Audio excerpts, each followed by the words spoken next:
ಜಿ5 app download ಮಾಡಿ ಮತ್ತು ಸಂಪೂರ್ಣ ಸಂಚಿಕೆಗಳನ್ನು ಉಚಿತವಾಗಿ ನೋಡಿ.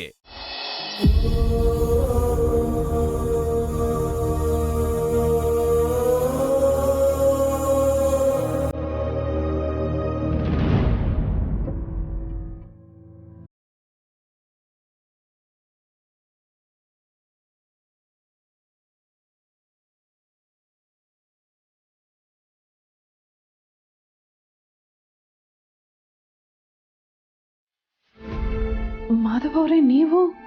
ನಾನೇ ಬರಲ್ಲ ಅನ್ಕೊಂಡ್ರ? ಹಾಗೇನಿಲ್ಲ, ಫೋನ್ ಮಾಡಿದಾಗ ನೀವು ಬ್ಯುಸಿ ಇದ್ರಿ, ಕರೆಯೋಕ್ಕಾಗಲಿಲ್ಲ. ಫ್ರೆಂಡ್ಸ್ ಮಧ್ಯೆ ಆ ಫಾರ್ಮಾಲಿಟೀಸ್ ಎಲ್ಲ ಬೇಕಾ? ನಿಮಗೆ ನಿಮ್ಮ ಮನೆಯವ್ರ ಬಗ್ಗೆ ಇರೋ ಇಮೋಷ್ನಲ್ ಕನೆಕ್ಷನ್ ನೋಡಿ ಆಶ್ಚರ್ಯ ಆಗ್ತಿತ್ತು. ಯಾಕಿಷ್ಟು ಹಚ್ಕೊಂಡಿದ್ದೀರಾ ಅಂತ ಗೊತ್ತಿರಲಿಲ್ಲ. ಈಗ ಅರ್ಥ ಆಯ್ತು. ಚೆನ್ನಾಗಿ ಮಾತಾಡಿದ್ರಿ. ನಿಜವಾಗ್ಲೂ ಫ್ಯಾಮಿಲಿ ಮೀನ್ಸ್ ಎವ್ರಿಥಿಂಗ್. ಹೌದಮ್ಮ, ತುಂಬ ಚೆನ್ನಾಗಿ ಮಾತಾಡಿದ್ರಿ. ನೀವು ಮತ್ತೆ ನಮ್ಮ ಮಾವ ಫ್ರೆಂಡ್ಸ್ ಅಂತ ಸಿರಿ ಹೇಳಿದ್ಲು. ಮಾವ, ನಾನು ಇಲ್ಲಿಗೆ ಬರೋಕ್ಕಿಂತ ಮುಂಚೆನೆ ಅಮ್ಮ ನನಗೆ ಪರಿಚಯ, ಗೊತ್ತಾ? ಹೌದಾ ತುಳಸಿಯವರೇ? ಹೌದು ಮಾವ. ಹೋದ ತಿಂಗಳು ನಾನು ನಿಮ್ಮ ಜೊತೆ ಹಾಸ್ಪಿಟ್ಲಿಗೆ ಹೋಗಿದ್ನಲ್ಲ ಚೆಕಪ್ಗೆ, ಆಗ ನಂಗೊಬ್ರು ಸಹಾಯ ಮಾಡಿದ್ರು, ತುಂಬ ಒಳ್ಳೆಯವರು ಅಂತ ಹೇಳಿದ್ನಲ್ಲ, ಅದು ಇವರೇ. ಆದರೆ ಇವರೇ ಸಿರಿ ಅತ್ತೆ ಅಂತ ಗೊತ್ತೇ ಇರಲಿಲ್ಲ.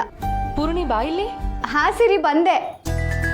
ಮಾವ, ಅಮ್ಮ ಇವತ್ತು ಕೇಕ್ ಮಾಡಿದ್ದಾರೆ. ಅದು ಡೆಲಿಷಿಯಸ್ ಆಗಿ ಡೆಕೋರೇಟಿವ್ ಆಗಿ ಕಾಣೋ ಥರ ನೀವು ಮಾಡಬೇಕು. ಅದಕ್ಕೆ ನಿಮ್ಮನ್ನ ಕಿಚನ್ಗೆ ಕರೆದಿದ್ದು. ಅಯ್ಯೋ ಬೇಡ ಪೂರ್ಣಿ, ಮಾಧವ್ ಅವರು ಈಗ ತಾನೇ ಬಂದಿದ್ದಾರೆ, ಅವ್ರಿಗೆ ಯಾಕೆ ತೊಂದರೆ? ಮಾವ ಇದನ್ನೆಲ್ಲ ತೊಂದರೆ ಅನ್ಕೊಳ್ಳೋದೇ ಇಲ್ಲ ಅಲ್ವಾ ಮಾವ? ಕೇಕ್ ಎಲ್ಲಿ ತುಳಸಿಯವರೇ? ಇಲ್ಲ ಇದೆ, ನಾನು ಬರ್ತೀನಿ. ಓ ಪರವಾಗಿಲ್ವೇ, ಮನೇಲೇ ಮಾಡಿದ್ದೀರಾ? ಹೇಗಾಗಿದೆಯೋ ಗೊತ್ತಿಲ್ಲ, ನೋಡಕ್ಕಂತೂ ತುಂಬ ಸಿಂಪಲ್ ಆಗಿದೆ. ಈ ಕೇಕ್ನ ಡೆಕೋರೇಟ್ ಮಾಡಿ ಅವ್ರ ಹೆಸರು ಬರಿಬೇಕಲ್ವಾ? ನಾನು ಅವ್ರ ಹೆಸರು ಬರೆದ್ರೆ ಅವ್ರಿಗೆ ಇಷ್ಟ ಆಗುತ್ತೋ ಇಲ್ವೋ, ಯಾಕೆಂದರೆ ಅವ್ರಿಗೆ ನನ್ನನ್ನು ಕಂಡ್ರೆ ಅಷ್ಟಕ್ಕಷ್ಟೇ. ಅದೆಲ್ಲ ಮನೇಲೇ ಮಾಡ್ಬೋದಾ? ಹ್ಞೂ, ಅದರಲ್ಲೇನು, ಸ್ವಲ್ಪ ಸಕ್ಕರೆ, ಬೆಣ್ಣೆ, ಹಾಲು, ವೆನಿಲಾ ಎಕ್ಸ್ಟ್ರಾಕ್ಟ್ ಇದ್ದರೆ ಅದನ್ನು ಕೊಡಿ, ನಾನು ಈಗಲೇ ಮಾಡಿಬಿಡ್ತೀನಿ. ಒಂದು ನಿಮಿಷ ತಂದೆ.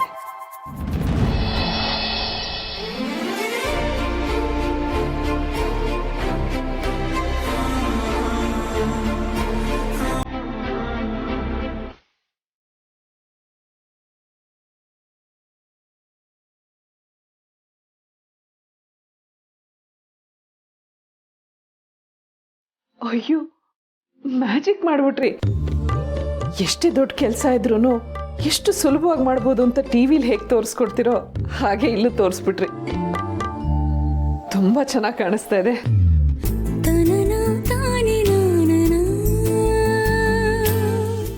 ಜಿ5 ಆಪ್ ಡೌನ್ಲೋಡ್ ಮಾಡಿ ಎಲ್ಲಾ ಸಂಚಿಕೆಗಳನ್ನು ಸಂಪೂರ್ಣ ಉಚಿತವಾಗಿ ನೋಡಿ.